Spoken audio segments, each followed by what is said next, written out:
Hello and welcome to the latest episode of the Shaw Local Bears Insider Podcast. I am Michael Dwojak, Chicago Bears beat reporter, here with the Northwest Herald's Joe Aguilar as we're joining you on Friday morning as we look forward to the Bears Week 10 matchup against the New York Giants at Soldier Field. Joe, we are officially entering the second half of the season.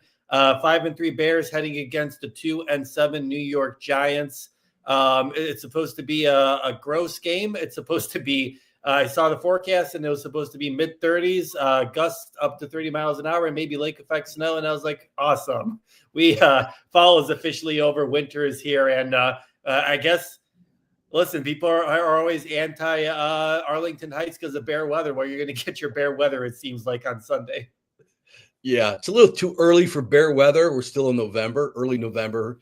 But that's all right. Hopefully it's not too bad. But, when we talk about matchups to watch and who could potentially have a good game or a bad game, the weather does matter, especially in Chicago here. So hopefully it's not too bad and we're not getting the swirling winds and, seeing a field goal 20 yards wide and a guy returning it. But that might be kind of fun to watch, but we'll see what happens on Sunday. All right, thank you everyone who's joining us on the live stream. I see we've got the guys chatting it up, so it's good to see you guys. Happy Friday morning.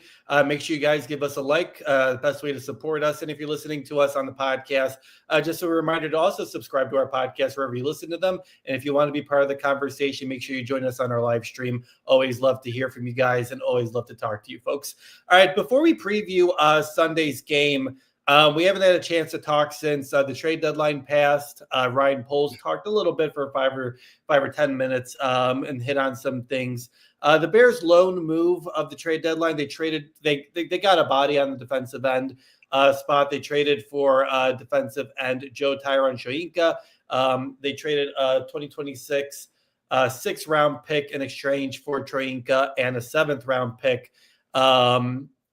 So basically, with the news that we got on Monday that Dio Dangbo's out for the rest of the season with the torn ACL, Bears got a body in there and they just got someone in there, Joe. They didn't take a big swing at it. We'll talk more about that approach. But were you surprised that the Bears just kind of settled for, not settled, but only made the move to get Shoyinka? Or did you expect something more, especially with the news now that Dio's out for the rest of the season?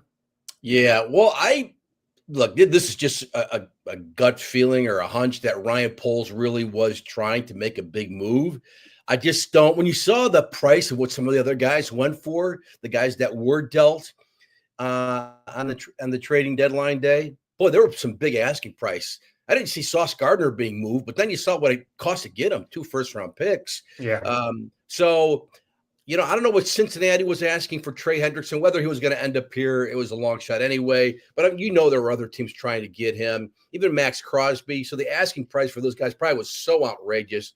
And even Ryan Poles, who loves to pull the trigger, probably said, yeah, that's too much for where we are right now in this part of the rebuild, I guess you can call it, start of the rebuild for the Bears. It just didn't make sense. And then, but you figure they had to add a body and maybe some guy with some NFL experience like Tryon Shoyinka, if I'm getting that right, the pronunciation. A guy like that fits the bill, guy who has had some production in the league, just not with Cleveland this year. And they needed a guy who could maybe get to the passer a little, but he kind of fits the type, kind of a long arm guy. He looks like an athlete. And maybe they can get something out of him. Now I think they're expecting 4 or 5 sacks from here to the rest of the regular season. But they got a body in there. And as I mentioned the other day, in a way, they made a couple of moves, trade, quote-unquote, moves in getting Austin Booker back. Hopefully he can show you more of what he did a little bit on Sunday. And then getting C.J. Gardner-Johnson was, in a way, like a trade pickup. So I think they did what they can. And you're always – as a fan, you want to see the big splash move for your team, but I was cool. And I think you had said it multiple times, I know you did, that you didn't really expect anything big from the Bears. And that's kind of what we got. Yeah, I mean, Joe, he's a former first-round pick from the Tampa Bay Buccaneers in 2021. He has a lot of potential. He's got great length. He's got great speed. It just hasn't clicked for him. He had 4 sacks each in his first 2 seasons, had 5 sacks. Then he had 2 sacks in 2024 before the Buccaneers decided to not pick up his 5th-year option. He went to Cleveland this year after signing with them in the offseason and just didn't get too many looks. Ryan Poles talked about it on Wednesday, and he said like they like the traits. They relied a lot about what he did in Tampa Bay as opposed to what he didn't do in Cleveland. He just didn't get too many opportunities with the Browns.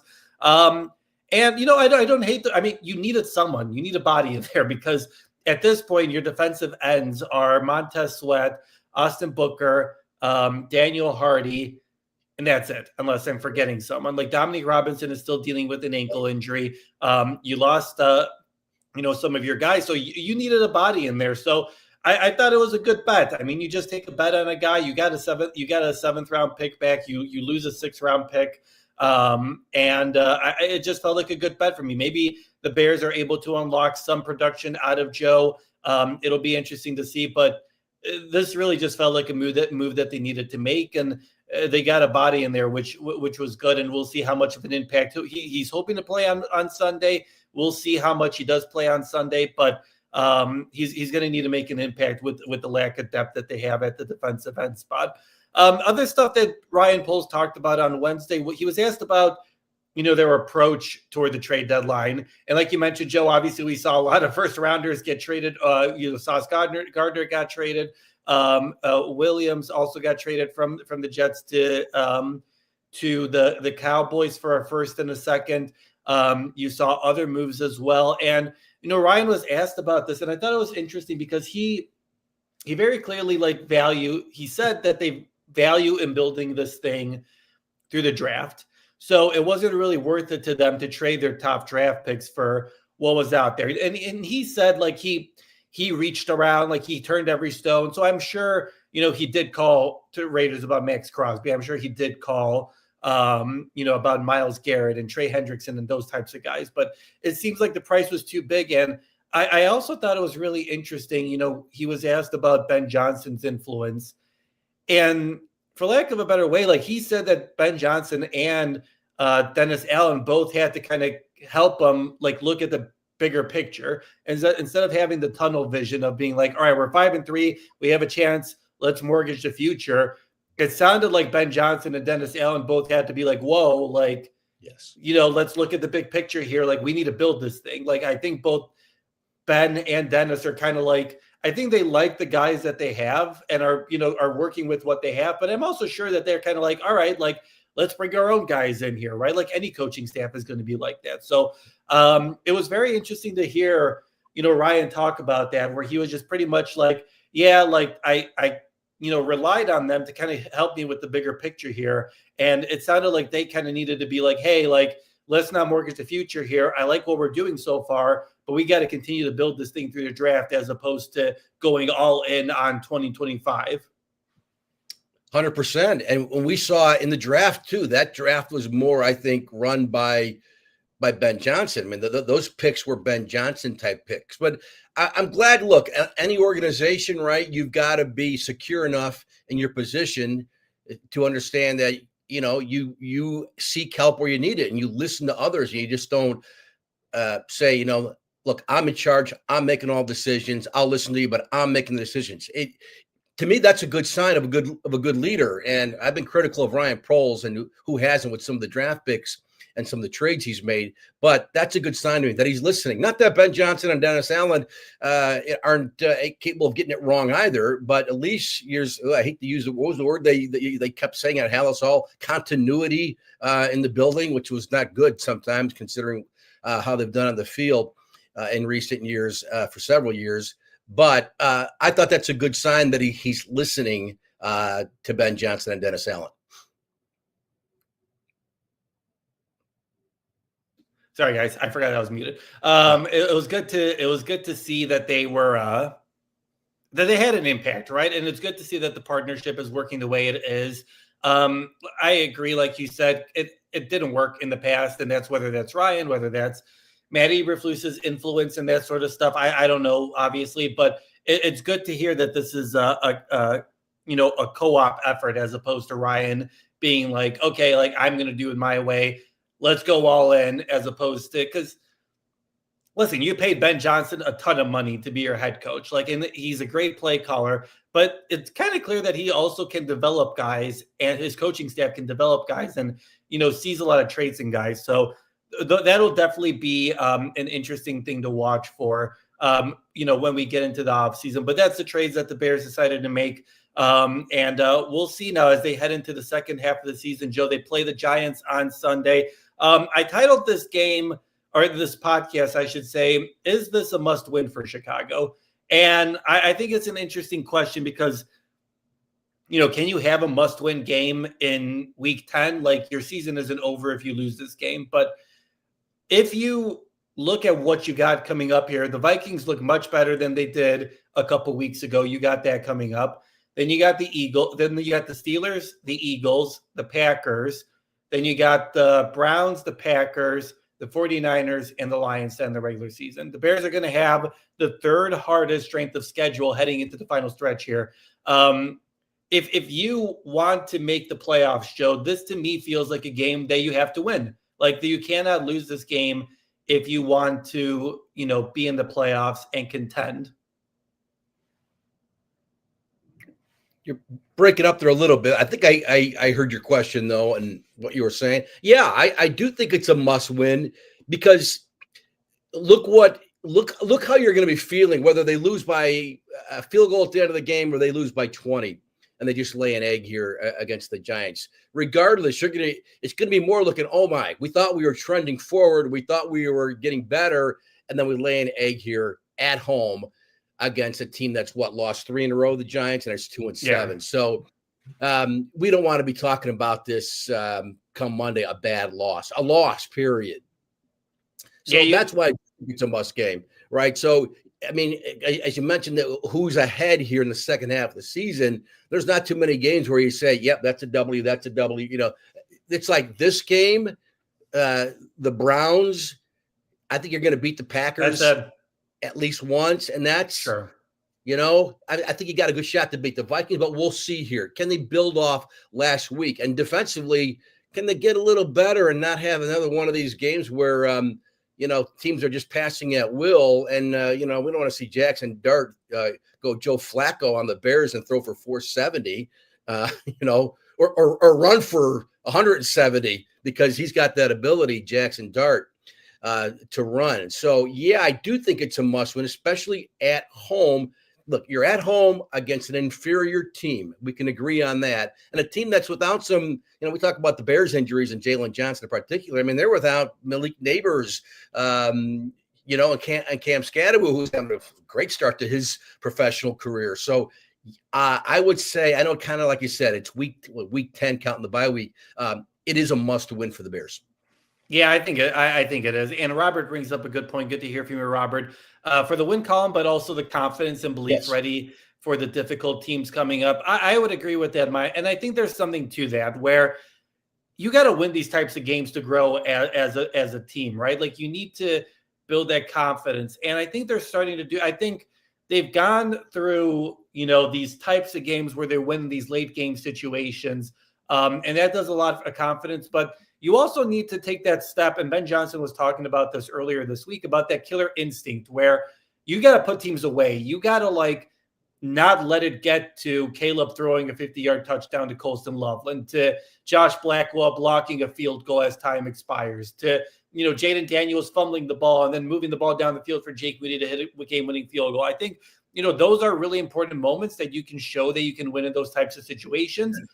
But you also have to figure out a way to avoid those situations, right? Like, you can't have what happened to the Minnesota Vikings in week 1, where you had a 11-point lead heading into the fourth quarter and you squander that. Like, you got to learn how to put teams away. And I think this will be a really good opportunity for them to do that because they did that against the Cowboys. They did that for the most part against the Saints. I think they could have done a better job against the Saints, and that could have been a much bigger deficit. But I agree. This game has a lot of value for this team, not only in the wins and columns, but also just what this does for the team's psyche. I mean, I was in the locker room on Thursday, yesterday, and that was a loud locker room. Like, that felt like a locker room that I hadn't seen yet this season. Like they're feeling it. They're feeling good. They're joking around with each other. That doesn't mean that they're not taking this matchup seriously. That just, they are feeling that confidence. And that matters. Like you need to go into a matchup like this feeling like you're the better team, feeling the confidence that you're playing at home and you have advantages and that kind of stuff. So I think a game like this goes a long way in setting up your future heading into the second half here, because if you lose this game, I can't imagine what that does. Like that doesn't sink your season. You're not going to end the season. Like stuff happens in the NFL. You can beat the Eagles on Black Friday and no one would be surprised because that's just life in the NFL. But let's be real here. Like you need to really win this game if you want to have any hopes of, contending in the playoffs, because to be quite honest, like you're looking at the way the NFC West is, they've got 3 teams that are loaded right now. The NFC North is all loaded as well. Everyone's at 500 or above. There really isn't time for you to make a mistake at this point. Yeah, again, and just think about if Monday we're having overreaction, angry Monday. We don't want to, because then what are you thinking of the future of this team going forward, at least for this season? It won't be positive. All right, Joe, let's get into the... Yeah, I'm sorry. It was the old Mike Ditka line. I don't think we're capable of winning another game. It might be like, uh-oh, look who's coming up after we had a bad loss to the Giants. Right. All right, Joe, let's get into our matchups here. Our preview stuff, Bears are taking on the Giants on Sunday at Soldier Field. What's a big matchup that you'll be looking for on Sunday? Well, I'm going to go with the Bears defensive front against this Giants offense and a quarterback who's, got a little something. He's got some mojo going on there. Jackson Dart, the 25th pick overall in the draft this year. This Bears defensive front, as we said, it hasn't generated enough pressure on the quarterback all season. Now TJ Edwards has got the hand and the hamstring. If he's out, that's not good. But I want to see what they can do. I want to see if Montez Sweat, I think you had mentioned last week, maybe he was like, you thought maybe gets his multi-game sack last week. It didn't happen, but he had another productive game. Can he continue it? Maybe this week is the 2-sack game. Can we see a little more of Austin Booker? I don't want to go all Austin Booker around you. Appreciate the item on Austin Booker in the notebook today, by the way, Michael. Good job, as always. Just for you. But can he make a play again? But they've got to. This kid scares me a little bit, Jackson Dart, because his ability to scramble. He might be the best runner. With Scadaboo out, he's good and he can get on a roll. And I want to see this defense get off the field. Don't let this kid march 50, 70 yards. Keep him off the field early. Set a tone early with the defense. I don't know if we've seen that yet this year, but to me, the defensive front against this Giants offensive line, which is actually not bad. You look at the record, 2-7, but they got Andrew Thomas back, the left tackle. He had that Linz Frank injury, that the foot, really tough injury. But he's a good pro. He's a good left tackle, they have not allowed a ton of pressure. I'm not expecting the Bears to get 5 or 6 sacks. That would be nice, but just contain this quarterback and don't give him any momentum, even though it's on your field. If I see a scenario where the Bears lose, it's because this kid gets on a roll. He makes some big runs on 3rd down, 3rd and long, and he scrambles for the first down. That's the stuff. And then it puts more pressure on the offense, and you don't want to do that. So keep him off the field. And if you can generate some pressure, that would be nice. That's what I'm going to be looking at. Yeah, it'll be really interesting to see what Dennis Allen does here, because for most of the season, he's had to adjust what he's wanted to do as a defensive play caller, just with what he has as a pass rush and what he has in the secondary, obviously with the injuries. And, it's been tough because I feel like, for how much they've given, how much, yards and points they've given up, I feel like you have to really give Dennis Allen some credit because listen, he's had to adjust. Like, it's not the defense that he wants to run 100%. Like, he's dealing with a bunch of injuries, and I think it could be much worse. So I'm really interested to see what he does here now that, Austin Booker is your starter opposite of Montez Sweat at this point. So you really are going to need to get him going. And I'm really interested to see what he does, because I liked what he saw. We've talked about Austin Booker a lot on this podcast. Obviously, we like what we saw on the preseason. I like what he saw in the time that he, played on Sunday. I'm just curious to know, what do the snap counts look like? Because he's still coming back. Like, he's got to he missed like a good chunk of time with that knee injury, right? And the Bears didn't activate him, right away when they could have off of injured reserve. Like, they activated him literally on the last day in this 21-day window. So I am curious to see what the snap counts look like and whether they, is it 50-50 with Austin and Joe at the opposite side of Montez Sweat? Is Montez Sweat going to have to play more? Like, they talked about his stamina and how much it's improved. I think that's going to be a big factor in this too, because you need to consistently pressure Jackson Dart, because if Jackson Dart is comfortable in the pocket, I know he doesn't have Malik Neighbors, but he's got other guys that he can throw to, and he can scramble too. I know that, and we'll get into the weather conditions, I'm sure, later on, but he can still hurt you with short passes and the legs. So I agree, Joe. I think that you're going to really need to pressure Jackson Dart, and you're going to have to create some turnovers. So I'm interested to see what the pressure looks like and what this defensive, pass rush is going to be able to do against this Giants offensive line. My matchup is going to be the run game. If it's not broken, like, don't change it.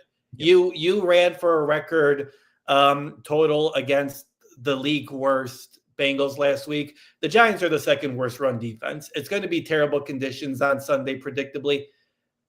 Don't make it too crazy. Run the ball. You have DeAndre Swift expected to come back. Just run those two guys. And, you're good. I didn't get into the injury report, but Roschon Johnson has been back at practice too in limited fashions. And I liked what we saw from Britton Brown. I think we spent too much time talking about Britton and his great performance on Sunday. So you've got, predictably, if everything goes well today, we'll see on Friday afternoon, but you've got a loaded running back room. Your offensive line is feeling it. Run the ball. That's pretty much it. Like, I don't think you need to, reinvent the wheel here or anything like that. This run defense is terrible for the Giants. You've got guys that you can just throw in there and just keep going after them. And I think Ben Johnson will do that. I think he'll adjust some things. He'll come up with some schemes to create up from some lanes. But I think Ben has showed you that if it's working, he's not going to go away from it. And I think that was something, he critiqued himself early on for not sticking with the run and not coming up with good plays for the running attack. But I think since the bye week, you've seen that really transform. So, for me, I mean, that's just an easy matchup for me. It's just run the ball. There's no real need for you not to run the ball. Don't go away from it. And that probably opens up for some big plays for Caleb here and there. But I would just do a traditional old Bears game here and just, have Swift run it 15 times, have Monongai run it 15 or 16 times. And that's all you really need at this point. Yeah, I thought about that one too. And that front line for the Giants is interesting. Brian Burns is leading the league in sacks with 11. They're super talented. I remember the Bears tried to get him, or there was discussions anyway, when they were, considering dealing the number one pick, which they did, and they got DJ Moore, but they had asked about Burns, and Carolina didn't want to get rid of him, and then they finally did trade him. He's really good. This is not a fluke with 11 sacks. He's been a real good pro since Carolina drafted him. And then you got, the third overall pick here in Abdul Carter, who has half a sack. He's played every game. He's not starting. Let's keep him quiet. And then I know he's not having a great year, but Dexter Lawrence is another really good football player. So you look at this roster, it's like, they're 2-7.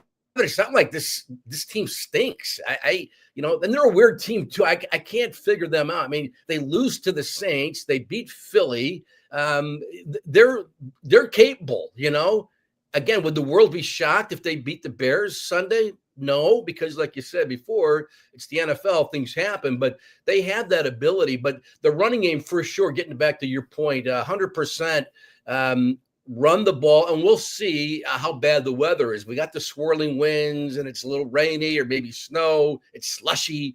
Keep the ball on the ground, and, that's why I think we haven't talked about who our MVP of the game is going to be yet, but I think they're going to try to, and we'll see. They're going to stick to running the ball. Monongai, it depends on, we really don't know unless you know more, Michael, but how much DeAndre Swift's going to play apparently. how much will he play? Is he going to carry the ball 20 times? I don't know about that. And then Loveland too. I think they're going to try to feed that a little more and get play off the momentum they had coming off the win on Sunday. Yeah, Joe Teason, our most valuable Bear. Make sure you guys are getting that in there. Some other predictions. Rick shouting out Joe, saying he's surprised you didn't go with the kicking game in the bad weather. I'm getting special there. Teams need to play. Robert going in matchup Rome's dad against Ben Johnson's play calling. I thought that was interesting. I didn't spend too much time on it, and Rome addressed it. For those who don't know, Rome's dad was obviously critical on Twitter about Rome's not getting enough pass blocks and anything like that, or not getting enough looks, I should say. I thought the Bears social media team actually did a pretty good job the other day. They tweeted out an extended video of all of Rome's run blocking, which we talked about on Monday. And then Rome talked about it on Thursday. He said, love my dad, but he's my dad. Like, he'll have his opinions. I have my own opinions. Like, and I feel like he handled it the right way. So that was a good way of handling it. Like, I don't know. Our parents are our best fans, obviously. Sometimes not to the best ability. Obviously, Joe, you and I have covered high school sports. We've seen plenty of, I'm sure, loving parents, but parents who maybe don't show their best light in the middle of competition and that sort of stuff. But it was good to see that Rome handled the situation really well. He was like, love my dad. He's great. He's my best fan and best friend, but his opinions are his opinions and my opinions are my opinions. No, the Rome handled that like an absolute pro. And, I guess you give the parents credit because they raised such a nice young man. And Rome had the opportunity to say something stupid. I mean, accidentally, that is.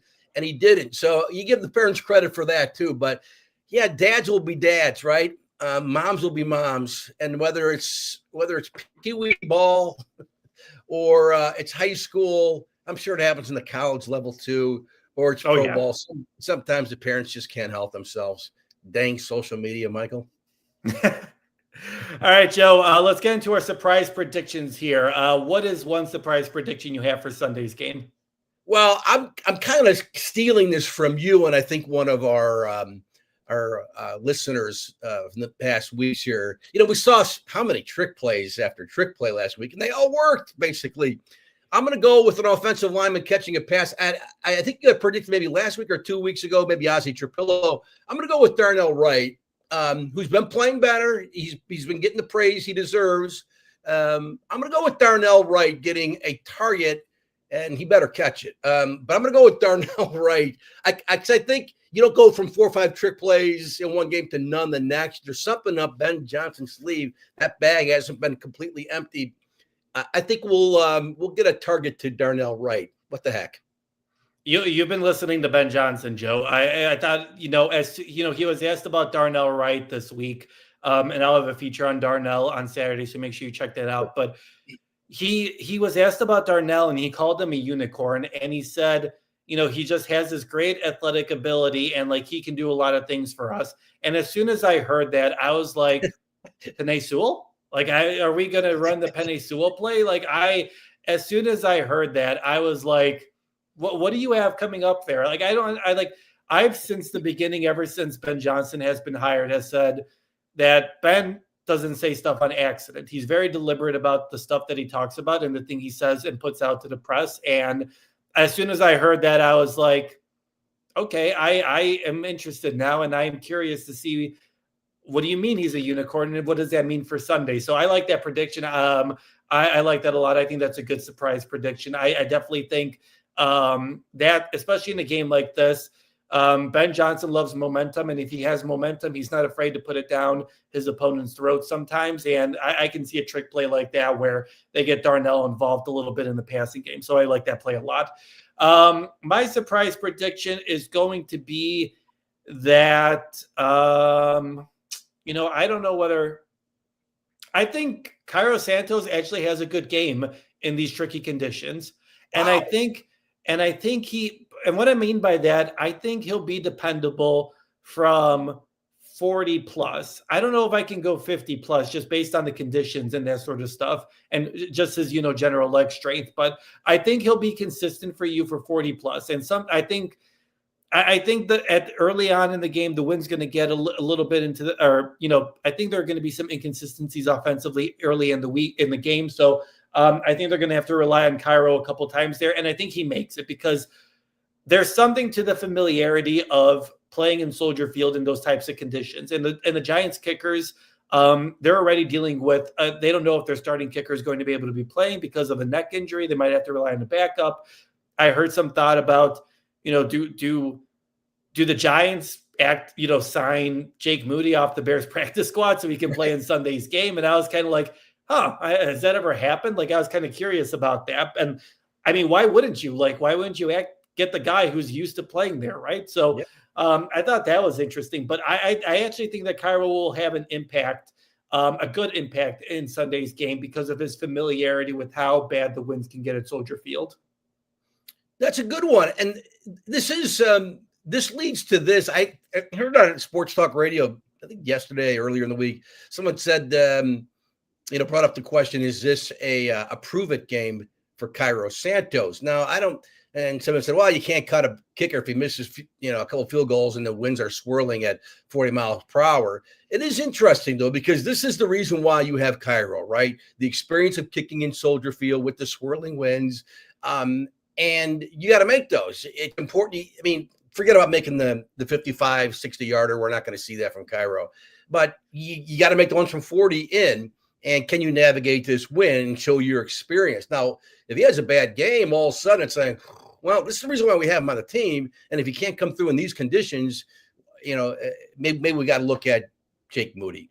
I don't know. So, but boy, that would be this is where the Cairo Santos can say, see, this is why you have me on the team. Everyone's knocking me because I can't hit it from 60 yards, but I can make the ones from 30, 35, 40 in these tough conditions. So it might come down to that. I mean, and then, he can be a hero. And look, he had the great game against the Raiders where I thought that offense, we saw it, fail when they had the ball in Raiders territory, and Cairo kept bailing them out with, they were like all those field goals, I think were like in the 40s distance wise. So it's a big game for him. And look, we're reporters, but it's no secret. I'm a Bears fan, lifetime Chicago guy. I want to see him do well because he wears a Bears jersey. Yeah, it'll be interesting. And Triple R says, Cairo's seed has to be hot with Moody right there.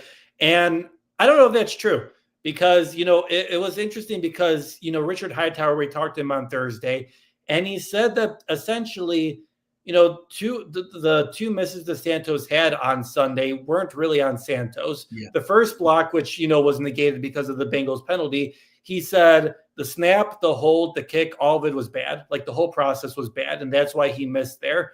And part of that is obviously on Santos with the kick. But like, if he doesn't have the snap right and the hold right, like how is he supposed to make the kick right? So I thought it was interesting that he brought that part up. And then the blocked kick.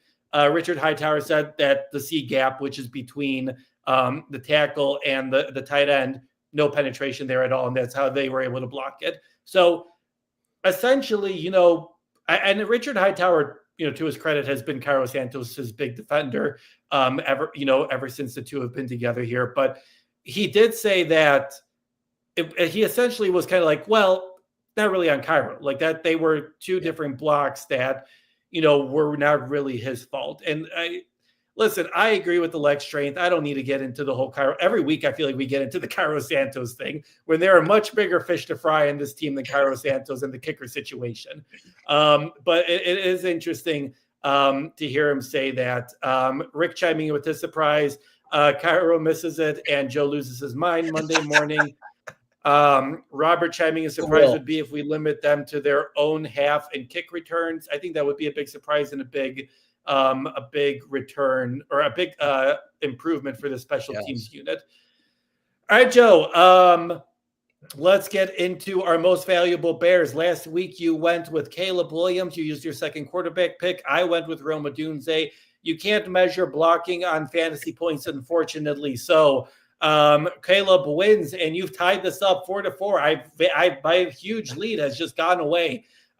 So we are tied here at 4-4. You used 2 quarterback picks, so you got 1 left for the regular season. I still have 2 left, and I have the first pick this week. As tempted as I would be to go with Caleb Williams, I'm going with the running attack. And I guess my biggest question is, which running back do I go with? And I'm really interested to see, man, talking to DeAndre Swift on Wednesday, he was kind of surly. He wasn't actually mad at Ben Johnson or anything like that, but he was kind of like, I could have played. And it seemed like it was a situation where Ben Johnson and the coaching staff and the training staff was like kind of, limiting Swift from himself and, kind of being like, all right, like, we'll be fine without you. We need you for the second half of the season. We'll be fine without you. Rest up, get that groin injury back, so you can be at 100% moving forward. So, and I think Kyle's a little bit injured with that ankle injury that he kind of had against the Bengals. So I'll go with DeAndre Swift. They're going to run the ball. I think that he's going to have some big explosive plays. I think they'll get him involved in the screen game as well. So I'm going to go with DeAndre Swift as my most valuable Bear.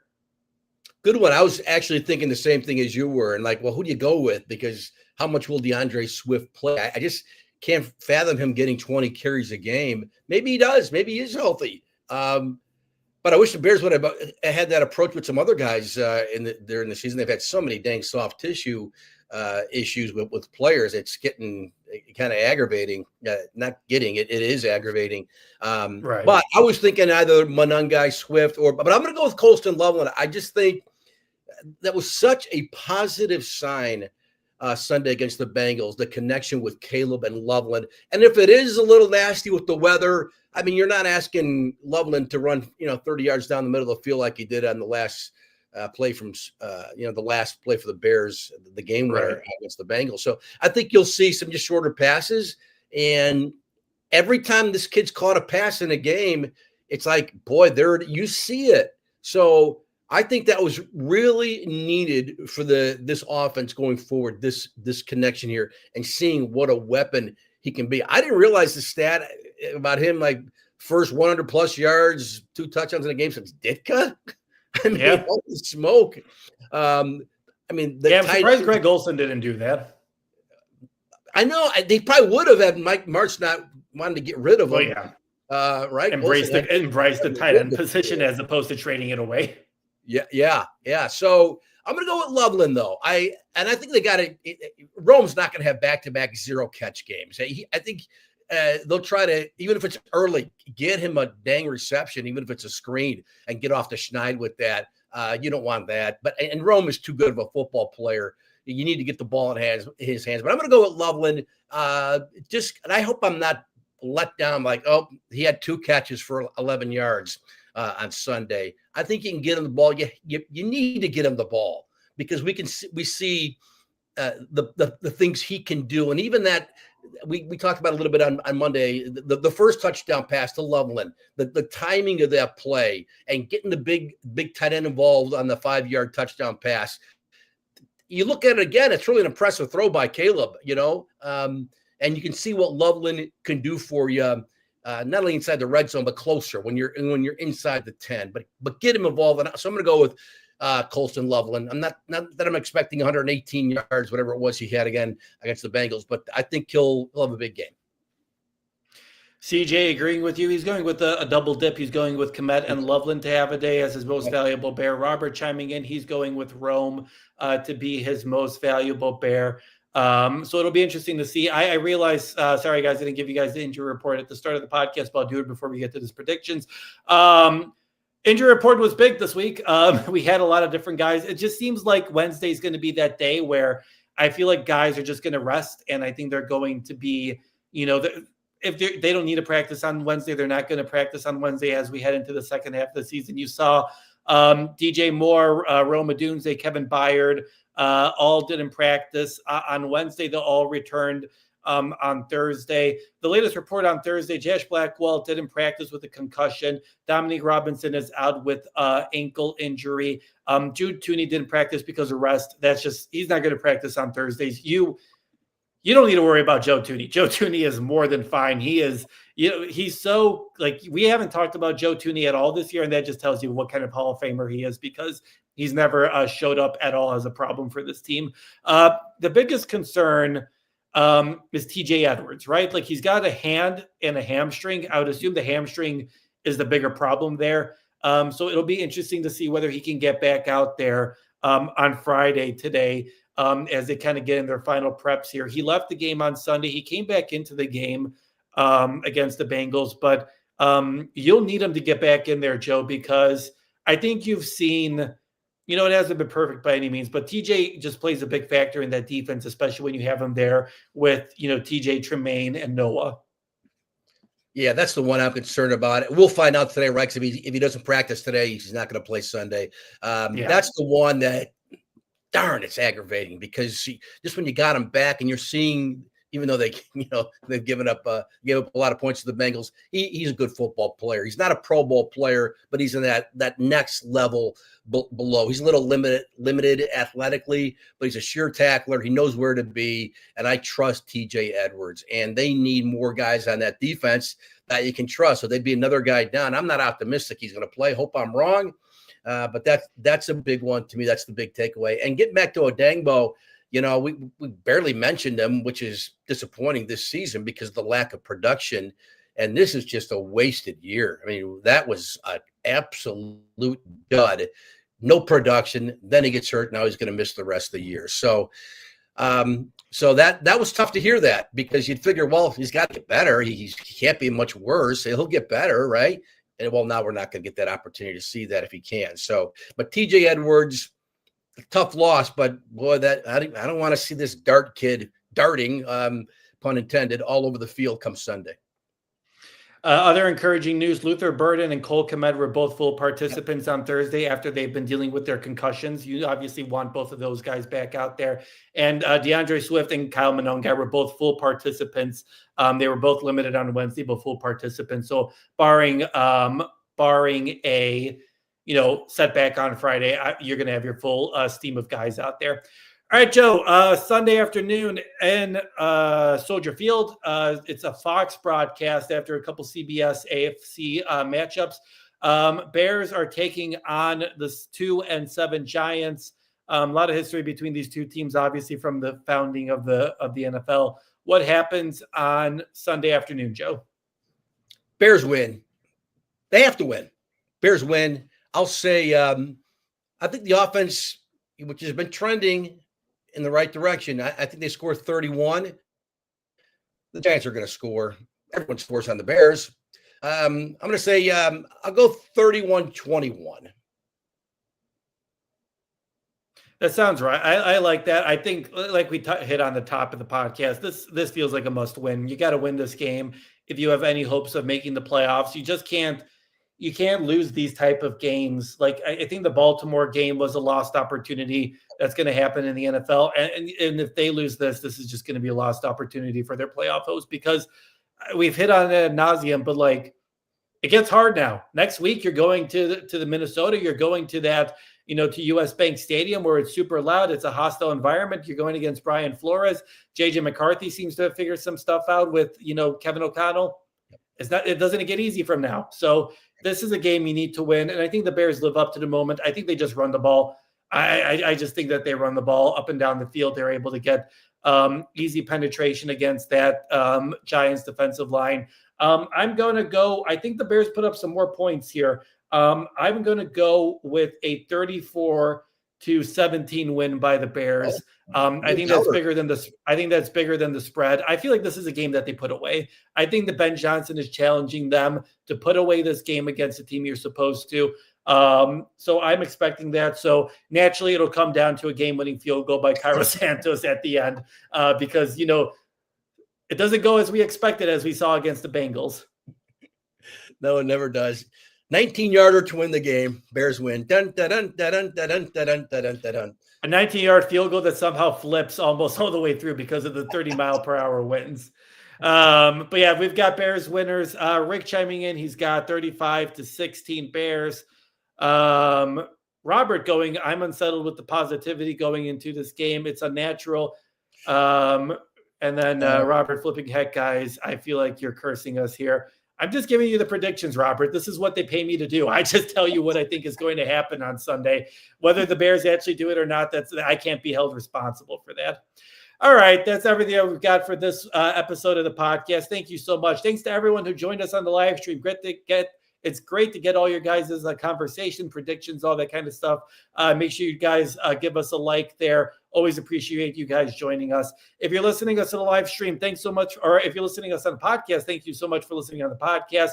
Make sure you subscribe and give us a nice little review. That's the best way to support us, help us grow our brand. Make sure you're following Joe Aguilar 64 this weekend. He's got more high school football playoffs. We are in week 2. And make sure you're following me this weekend. I'll be at Soldier Field on Sunday as the Bears take on the Giants in what should be a good game to be inside of a press box instead of down on the sidelines. So for Joe and I, thanks so much for joining us this Friday morning. Hope you guys have a good weekend, and we will talk to you folks on Monday morning.